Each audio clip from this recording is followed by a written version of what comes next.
ada waktu larangan solat. Kan? Kadang-kadang kita terfikir kenapa ada pula waktu larangan solat ni. Bukan solat boleh tiap-tiap masa kan? Betul. Itulah dia. Lepas tu tadi kita ada bercerita tentang ni. Ada orang kata apa, solat ketika matahari terbit antara dua tanduk syaitan ni kan. Kita tak berapa faham dengan tanduk syaitan ni. Betul Mas. Kita tak faham setan. Jadi kita tanya Ustaz Syed Syahrizan. Assalamualaikum Ustaz. Waalaikumsalam warahmatullahi wabarakatuh. Apa khabar Ustaz pagi ni, sihat Alhamdulillah. Cantik. Macam mana Ustaz? Ya. Tentang solat ketika matahari terbit ni. Kita tak berapa Saya faham tak lah. faham Yang lepas kata subuh ke? antara dua tanduk syaitan ni. Dia ada 5 waktu yang diharamkan solat. Okey. Salah satunya itulah. Okey. Ya, kita ikut susunan. Pertama, dalam hadis Nabi kata selepas selesai solat subuh. Okey. Okey.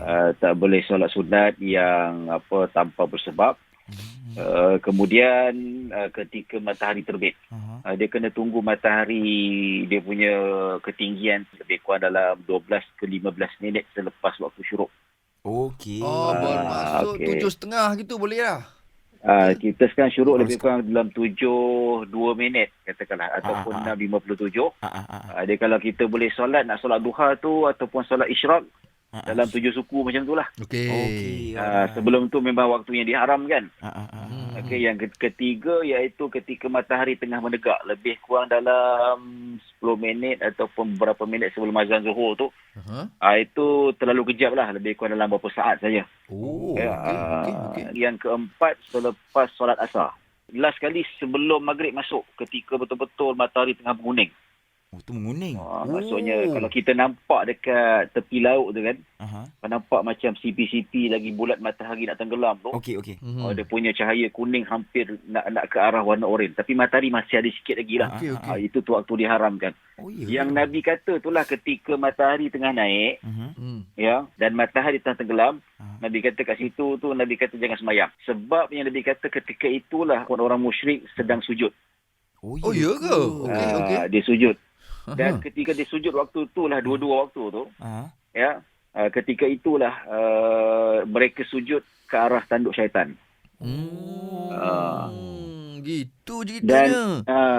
Dan bila sebenarnya disebutkan tentang tanduk syaitan ni, kata ulama antaranya Imam Nawawi, dia dari segi sudut makna kiasan, bermakna ketika itu mereka bukanlah sembah Tuhan mereka menyembah syaitan ketika itu. Hakikatnya lah. Kan segala yang syirik itu memang berpunca daripada syaitan. Yang ketika itu mereka sembah ketika matahari nak naik, ketika matahari tengah tenggelam, ketika matahari tengah menenggak. Itu kan waktu-waktu orang Majusi, orang musyrik duk sembah Tuhan dia. Kalau Majusi sembah api dia.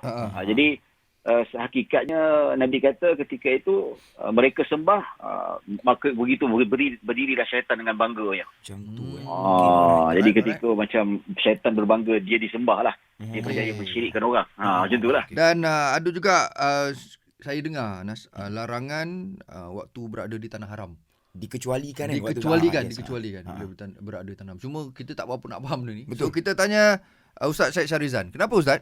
Dekat Mekah saja. Itu maksudnya seluruh tanah haram Mekah lah. Kalau menurut pendapat mazhab Syafi'i. Ada pendapat dia kata dekat Masjidil Haram saja. Tapi kalau ikut pendapat muktamad mazhab kita, mazhab Syafi'i, seluruh tanah haram yang Nabi tetapkan. Kalau nak solat bila-bila waktu saja. Ini keistimewaan tanah haram. Tidak ada pada tempat lain. Baik. Maksudnya peluang Nabi ketika pembukaan kota Mekah, Nabi berpesan kepada golongan Quraisy, dia kata izinkan, jangan halang mereka nak solat di Masjidil Haram ini bila-bila masa sahaja. Dan bila-bila masa saja mereka nak iktikaf. Maksudnya 24 jam ni peluang untuk orang yang hikmahnya orang datang ke Mekah ni daripada seluruh dunia ni bukan selalu lah. Betul. Maka dia bagi peluang untuk sesiapa buka. Tapi hakikatnya memang semua tempat tidak dibenarkan solat, dan tak semua jenis solat. Ada beberapa solat saja yang dibenarkan, ada yang solat tidak dibenarkan. Tapi hakikat kalau dekat Mekah tu memang ada nas, ada dalil yang jelas daripada hadis Nabi SAW. Dan begitu juga menurut fatwa mazhab ataupun ulama pun mengatakan boleh di tanah haram. Sebab apa? Dia special sikit. Dia ada special case dalam bab hukum mengerjakan solat di tempat yang Allah Subhanahu Wa Taala istimewakan. Baik. Jadi kalau kita pergi dekat Mekah tu, macam Awi, Anas, memang biasa dah pernah pergi Mekah tu. Alhamdulillah. Lepas subuh tu ada orang semayang, tu biasalah. Itulah Ustaz. Lepas solat asar tu ada yang semayang, tak ada masalah. Kadang-kadang kita nampak memang 24 hours mesti ada orang yang sedang solat kan. Betul. Bila berada kat sana tak perlu ada rasa ragu-ragu lah Ustaz. Dan orang sana pun dah faham dah. Cuma dia ada jemaah dia fikir kat Madinah pun boleh juga. Lepas solat asar dia pun bantai juga solat sunat selepas asar. Pernah saya tegur jemaah lah. Dia kata, Ustaz bukan Madinah boleh ke? Madinah tak boleh, dia dekat Mekah saja. Baik. Jelas. Dan hadis yang Nabi larang jangan sembahyang lepas subuh, itu berlaku kat Madinah. Macam tu. Itu yang Nabi tak bagi sahabat-sahabat dekat Madinah lepas solat subuh duduk sehinggalah terbit matahari, iaitu kadar setinggi lembing lah macam tu. Nabi pesan, maksudnya kat Madinah tak boleh. Faham. Jadi bila kita tegur tu dia faham lah, dia tinggalkan lah. Tak jelas Kena pandai beza antara Madinah dengan Mekah Siapa yang tak pernah pergi takut nanti dia ingat Madinah tu Mekah juga. Tu dia. Dia datang, dia tahu Madinah tu itu Madinah. Tapi dia fikir dekat Masjid Nabawi pun boleh sembahyang bila-bila masa macam dekat Mekah juga. Itu yang silap. Okey.